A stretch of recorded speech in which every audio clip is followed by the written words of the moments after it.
Hello, my name's David Cochran. I am an amateur radio operator with the call sign AG5YW. I run the website oklahomahamradio.com, and I want to use that website and also this channel to discuss my adventures in amateur radio. I was an amateur radio operator that first got licensed in 2010, and I had a Yaesu 857D and went through the tech, general, and extra license in about a month, and got everything set up and had an antenna that was an inverted V that was not that great. Didn't have enough room to get it high enough to really do what I wanted it to do. And after about 2 to 3 years of trying and frustration and scouring the internet and so on and so forth, trying to find how to successfully communicate via long distance over HF, I decided that I would move on to other hobbies. I sold off all my gear and got into robotics. Spent about 5 years in robotics, helping people around the world with their robotics, projects, and did some really cool things there. But got real busy with work and kind of put the robotics stuff to the side. As a part of the robotics projects that I worked on, let me get the pointing right. I got some 3D printers and 3D printed a couple very fairly large robots.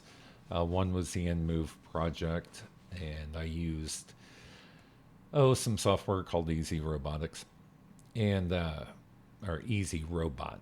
I used their EasyB V4 controllers and did a great was able to do a lot with that. But um, you know. The problem with robotics at the time was I was trying to develop some artificial intelligence type uh, applications that would interface with Easy Robot. And about the time that I started that project and things got going well, and I was working with some, various vendors, Amazon decided to come out with their Amazon Echo. And Apple ended up coming out with their product and so on and so forth. And it kind of, I didn't have the budget, didn't have the anything really to compete with those guys. So I ended up putting that whole project on hold. The Here recently, my children have all grown up and gone on to their own careers and gotten financially stable enough to support themselves and things like that. So I discovered that I had not just time, but also the funds in order to get back into my true passion of amateur radio. So, about the time I was starting to look at what was available in amateur radio again, COVID hit. And I decided, I needed to become more prepared. Um, I have some guns. I have, water barrels outside. I have a lot of things to be somewhat prepped. But the area that I was not really prepared in was communication. So I ended up deciding to get back into amateur radio. Well, from the previous past experiences that I had with amateur radio, uh, I knew that I needed to verify that my license was still good and so on and so forth. I knew I was coming up on that 10-year limit. And when I went out to the ULS to check, I discovered that my license had expired 2 months prior. So I needed to go take the technician test again in order to get my reinstatement kind of, they issue you a new call sign and all those things. So I went looking for information on how to go about that process, found some things on YouTube, so on and so forth. But the cool thing is, I discovered a group of people that are really trying to help out the amateur radio hobby by promoting things on YouTube. Uh, I discovered, you know, multiple groups, and I don't want to mention them here necessarily, but you know, DX Commander is one of the guys. There's Josh with him. Let's see, Jason with Ham Radio 2.0, Josh with Ham Radio Crash Course, and there's a whole group. A good game radio and outdoor. There's I know I'm going to forget somebody. There's what is his name? The not Gorilla. Can't remember his name off the top of my head. But anyway, there's some great content out there. Um, Smokin' Ape, that's who I was thinking of. But there's great content out there. And I started watching those videos, and everybody that was producing those videos was about my age. I'm maybe a little older, but not a lot, and had similar backgrounds. It seemed like everybody was working in an IT related field or technology based field, and I could just really relate with these guys. So I dug out some equipment that I had for YouTube in order to make videos, and decided that, you know, I want to get back into ham radio. I want to document my journey, because what I could not find before was somebody going through the process. And I figured out that, man, YouTube's a great tool in order to use to document that process, along with, you know, things like WordPress or whatever that make it very, very easy and very, very quick to stand up websites. It's easy to get a domain name registered now. It's easy to get an email address at your domain. It's easy to stand up Discord servers. It's easy to do so much. What I want to do with this channel is just simply document my journey, so that maybe I can make mistakes. Maybe I can do things wrong. Somebody can say, hey, you're messing up here. You need to consider this, this, and this. And, you know, I'm good with that. I love that, because none of us have all the answers. Uh, None of us. This is such a large hobby that it was so many little niche markets that, or niche areas of the hobby. Um, so I went and took my test, went digging to find somebody that would give a test during COVID. Um, at that point in time, I really couldn't find anybody doing anything online. This is a few months back. There were some, but they were in Alaska, right? I'm in Oklahoma. So it wasn't that simple. But I did run into a group out of Midwest City, Oklahoma, that was offering a test at a park where everybody sat at their own picnic table and took the test. And I felt very safe there. There was a lot of people spread out, a lot of distancing. The lockdowns really hadn't been put in effect yet. And so I went and took my test. It took about a month um, for everything to get into the ULS. And I'm convinced that the reason that that happened is post offices were slowed down. You know, ARRL requires that you have that documentation mailed in, from what I understand. I also, you know, thought ARRL was going to be slowed down because their offices are probably closed. Um, there's just so many things that got slowed down, and it took a month before, maybe a little longer, before you know, I got my entry in the ALS. I'm sorry, in the ULS database, the FCC's ULS database. So during that time, I started watching all these YouTube channels and was just amazed. Ask Dave, Dave with Ask Dave channel. I discovered a video on grounding that, man, it was great. I mean, grounding's so important. Um, things that I couldn't find before. I could have bought all the ARRL books and so on and so forth, and I will buy some ARRL books on antenna design, and there's a lot of good stuff out there. But I also found Callum with DX Radio, and Callum uses a piece of software for antenna modeling. And that fascinated me because now I had a tool. Now, mind you, that tool was out before, but I never found the tool, much less found videos that discussed how to use that tool. And here's Callum in England, and he's showing how he uses the tool. He's showing amazing information that just, man, I would have killed for that 10 years ago.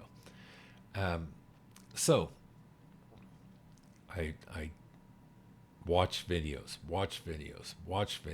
to the point that my wife is probably sick of me watching videos.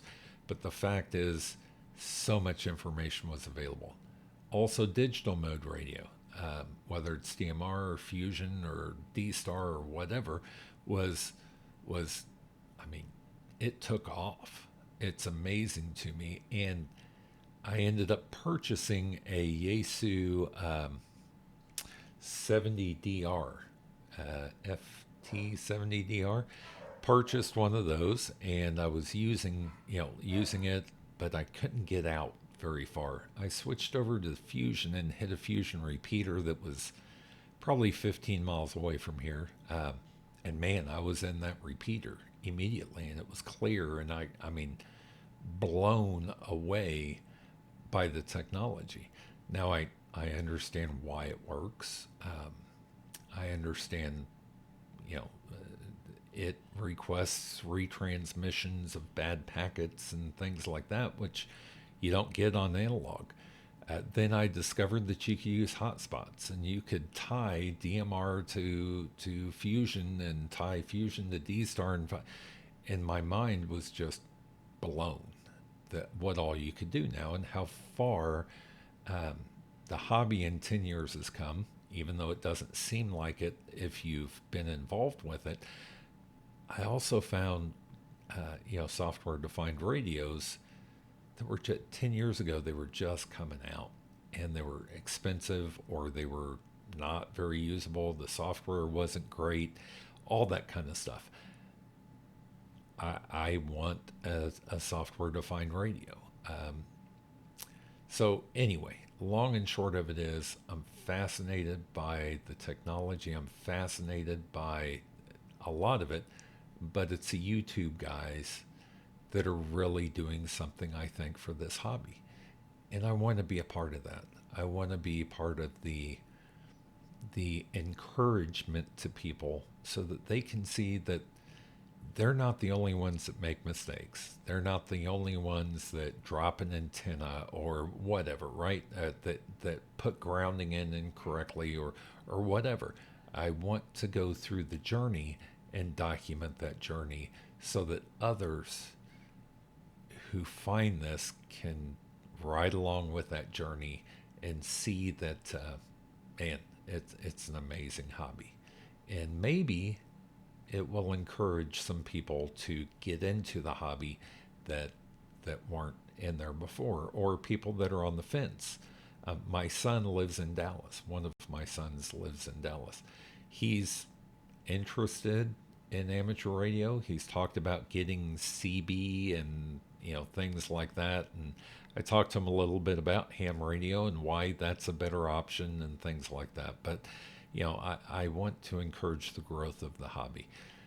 I also want to encourage those that are on YouTube making videos and to keep doing that, because man, you took somebody who was not that interested, and burn out on trying things not that long ago, and reinvigorated him, being me, by your content. The other thing that I've done is gotten certified, whatever you want to call it, with ARRL to offer or to serve as a VE. Um, I'll help out wherever I can. I also, signed up to be a member of a club. Now, mind you, all the clubs are still holding off on having gatherings, get-togethers, meetings, all that kind of stuff right now. But I'm really looking forward to being able to sit down and have those conversations with people in the club uh, about how I can help out. Field days, pretty much, it's sporadic at best. Ham, you know, gatherings like ham fests and things like that are gone. They're not really around right now. But this YouTubers bunch is one that they call themselves. Callum has said that there's going to be an EU crew, I think, that's going to be like the YouTubers bunch, and it's going to use YouTube as the method of driving and promoting amateur radio. That's awesome. That is awesome because we are what 0.2% of the population, and it's a fascinating hobby that can teach you so much and potentially get you jobs and so on and so forth. If you're young and looking for something to get into that you can learn a ton on, amateur radio, I've recommended to my another son to get into, when he was going into the National Guard, to look at radio. I don't know if you realize that your Wi-Fi is radio. Your cell phone is radio. There's, I mean, everybody's got a cell phone. Now it's, not exactly amateur radio, but it still uses radio waves. And understanding how that works, man, is huge. My father was in the military, and he, without saying too much, he worked out of the Pentagon for years, and then up at Offutt Air Force Base with the Strategic Air Command, and he helped design the original satellite communication system that was used by the Air Force um, to communicate around the world. That was radio. I mean, radio is around you a lot more than most people realize. TV, at your satellite dish pointing up to the sky on the side of your house, that's using radio waves. It's an amazing technology. The fact that we can modulate signals and send them over electromagnetic pulses halfway around the world or up into the atmosphere or whatever to communicate is fascinating to me. So I invite you to come along for the ride. I do have to say that my daughter is getting married Friday, a couple days from now, and I am going to be tied up, so I'm not going to be producing videos immediately. But what I plan to do is produce videos showing what I've done so far, showing why I did what I did, and maybe somebody sees something and goes, you might not want to do that. I'm good with that. I'm good with that, and I would thank you for that. So, um, subscribe so you know when videos are being produced. Uh, if I'd like you to like this first introductory video. I know it doesn't have graphics and stuff flying around and all that. Working on that. Give me time. Been a while for me to do that. So since I've done that. I do have a logo. The logo is simply says Oklahoma Ham Radio, and it has a line representing ground wave communication, and then it has an inverted V representing propagation communication. I thought that was kind of cool. But anyway, that's about as far as I've gotten. I've done a logo, I've done this video, and I've set up a website, and believe it or not, I actually messed around with ham radio to get some stuff set up. So come along with me for the ride. Like, subscribe. I appreciate it. I'm not asking for any Patreon donations or anything. Just come along with me and enjoy the ride. 73, thank you very much. And if you need to get in touch with me, David at oklahomahamradio.com. Have a great night.